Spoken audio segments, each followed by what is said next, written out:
안녕하세요. 여러분의 출근길 파트너 라디오 동서남북 김서영입니다.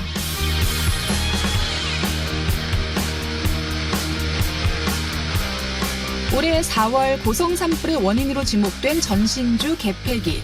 잘 관리되고 있었는데 갑자기 문제가 생겨 산불이 발생했던 걸까요? 얼마 전 국감에선 그동안 문제가 발견된 개폐기의 절반가량을 그대로 방치했다는 주장이 제기됐습니다. 국감을 하며 한전에서 제출한 자료를 검토해본 결과 2017년부터 2018년까지 한전 속초지사에서 발견한 개폐기 이상은 총 487건이었는데요. 그런데 이 중 50.5%에 달하는 246건에 대해선 아무런 조치도 없었습니다. 2017년 진단에서 이상이 발견됐지만 아무런 조치가 없어 2018년에 그대로 또다시 발견된 경우도 있었죠. 게다가 아예 개폐기 관리 예산이 줄어들어 정밀 진단조차 3분의 2 수준으로 줄었습니다. 이 정도면 개폐기에 대한 한전의 관리 실태를 믿을 수가 없고 이번 고성 산불 역시 한전의 책임이 클 수밖에 없습니다.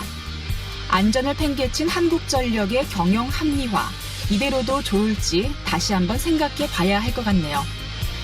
10월 15일 화요일 라디오 동서남북 지금부터 시작합니다.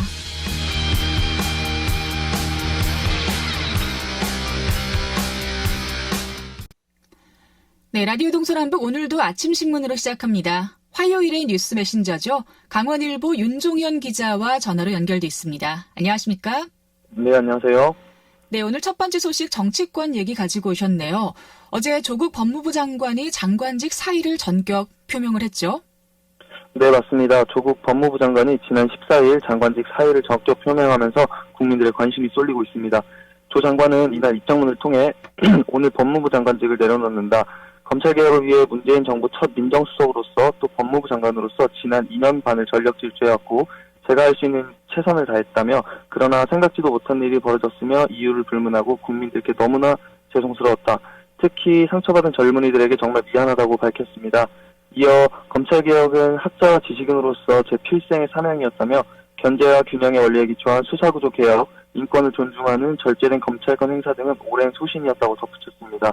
또 조 장관은 가족 수사로 인하여 국민들께 참으로 송구하였지만 장관으로서 단 며칠을 일하더라도 검찰개혁을 위해 마지막 저의 소임은 다하고 사라지겠다는 각오로 하루하루를 감당했다며 그러나 이제 제 역할은 여기까지라 생각한다는 말과 함께 사의에 대한 이유를 설명했습니다. 네, 사실 조금 갑작스러운 사의 표명이었는데요. 여기에 대한 문재인 대통령의 입장은 어떤가요?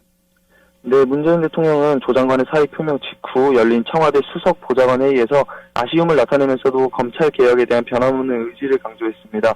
우선 문 대통령은 이날 오후 3시 열린 수석 보좌관 회의에서 조국 법무부 장관과 윤석열 검찰총장의 환상적인 조합에 의한 검찰개혁을 희망했지만 꿈같은 희망이 되고 말았다며 아쉬움을 나타냈습니다. 이어 결과적으로 국민들 사이에 많은 갈등을 야기한 점에 대해 매우 송구스럽게 생각한다면서도 그러나 검찰개혁에 대한 조국 장관의 뜨거운 의지와 자세는 많은 국민들에게 다시 한번 검찰개혁의 절실함에 대한 공감을 불러일으켰다고 말했습니다.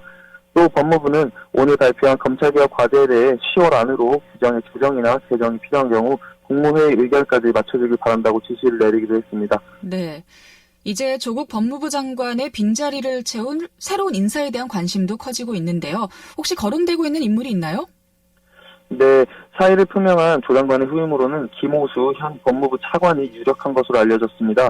사법연수원 제20기인 김호수 차관은 전남 출신으로 2009년 서울중앙지검 특수 1부장으로 일하며 대우 조선해양 납품비리, 효성그룹 비자금 조성 의혹 사건 등을 담당한 인물입니다.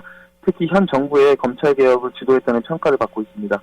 네, 김호수 차관이든 또 다른 인물이 됐건 검찰개혁을 향한 우리 국민들의 바람이 좀 커지는 분위기인 것 같습니다. 검찰답게 중심이 잡혀있는 검찰개혁을 기대해 보도록 하겠습니다. 자, 다음 소식은 최근 발생한 태풍 미탁으로 피해를 입은 우리 영동권 지자체의 수해 주민들이 특별 재난지역 선포를 촉구하고 있다는 소식이네요. 네, 맞습니다. 지난 14일 강릉시 경포동, 강동면 등 수해 지역 주민 50여 명은 시의회를 찾아 삼척, 울진, 영덕 등은 특별 재난지역으로 선포됐지만 강릉은 막대한 피해에도 불구하고 아직 선포되지 않은 실정이라며 민주당 지도부가 강릉 수해 현장을 방문했을 때 강릉시가 이를 거절해 수해 주민들이 불이익을 받고 있는 게 아니냐라고 항의를 남겼습니다. 특히 주민들은 강릉 지역도 특별재난지역으로 선포해 상습 침수 피해를 입고 있는 저지대에 대한 근본적인 수방 대책이 마련돼야 한다고 주장했습니다. 또 동해 지역도 재난지역 지정 여부에 촉각을 곤두세우고 있는데요. 읍명동 단위 지역별로 7억 5천만 원 이상의 피해가 발생하면 재난지역 선포가 가능한 점에 따라 망상지역이 대상에 포함될 것으로 보고 있습니다. 네. 이와 관련해서 지자체들도 좀 빠르게 움직임을 보여야 할 것 같은데 지금 지자체들의 입장은 어떤가요?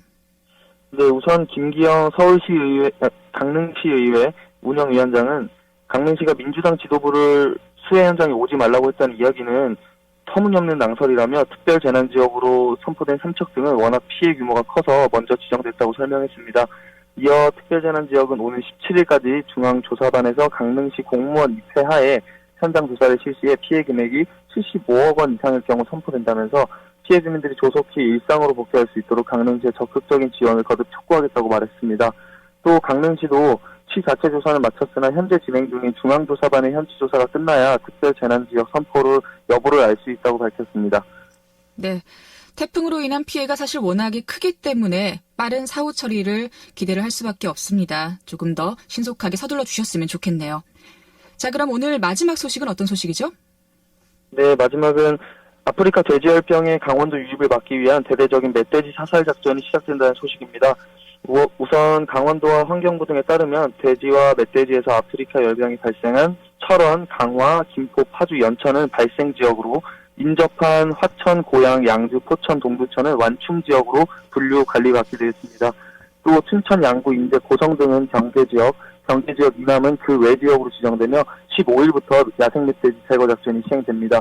강원도는 현재 시군별로 50명 이하로 운영할 수 있는 유해 조수 피해 방지단의 제안을 일시적으로 풀어 엽사를 무제한 총동원하기로 했습니다.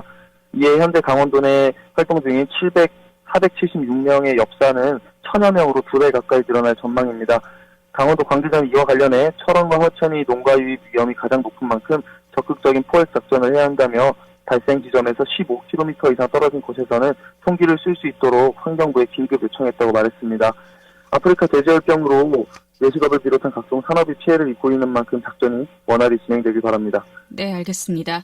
오늘 아프리카 돼지열병 관련해서 심층 인터뷰에서 또 이야기를 나눠보도록 하겠습니다. 자, 강원일보 윤종현 기자와 함께했습니다. 고맙습니다. 네, 감사합니다.